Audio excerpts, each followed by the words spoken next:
हाथीघोड़ा पालकी, हाथीघोड़ा पालकी, हाथीघोड़ा पालकी, हाथीघोड़ा पालकी, हाथीघोड़ा पालकी, हाथीघोड़ा पालकी, हाथीघोड़ा पालकी।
আপোনালোকে খুব ধৈৰ্য সহকাৰে আৰু খুব শৃংখলাবদ্ধভাৱে যাতে তেখেতৰ বৌদ্ধিকখিনি শুনে, কাৰণ আমাৰ বৰ্তমান যিটো সমাজত চলি আছে এইখিনিৰ কাৰণে আমাৰ নিপেন্দাৰ যিখিনি বৌদ্ধিক দিব সেইখিনি বহুত ভালকে অৱগত কৰিব পাৰে যে আমাৰ হিন্দু সমাজ একচুৱেলি কি কৰিব গৈ আছে।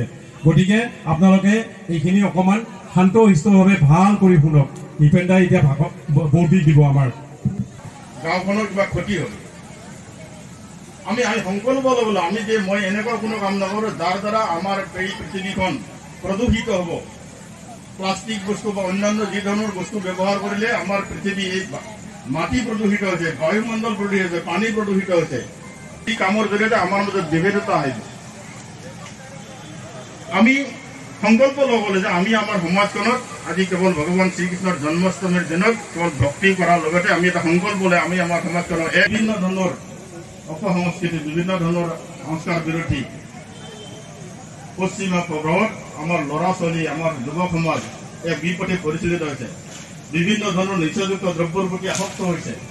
তাৰ কাৰণে হাজাৰ হাজাৰ যুৱকৰ জীৱন আমাৰ যুৱ সমাজৰ পৰা আমি নিচাযুক্ত দ্ৰব্যক আমি বিদায় দিলোঁ। আজি জন্মাষ্টমীৰ দিনা আমি তেনেধৰণৰ এটা সংকল্প ল'ব লাগিব।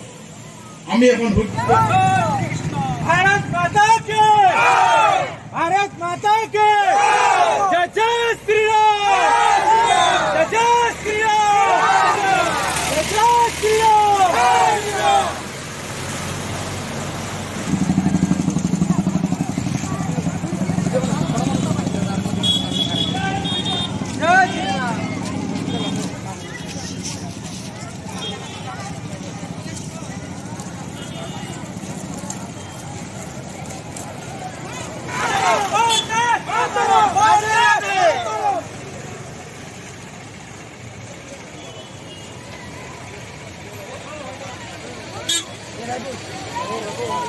কি ওলাব?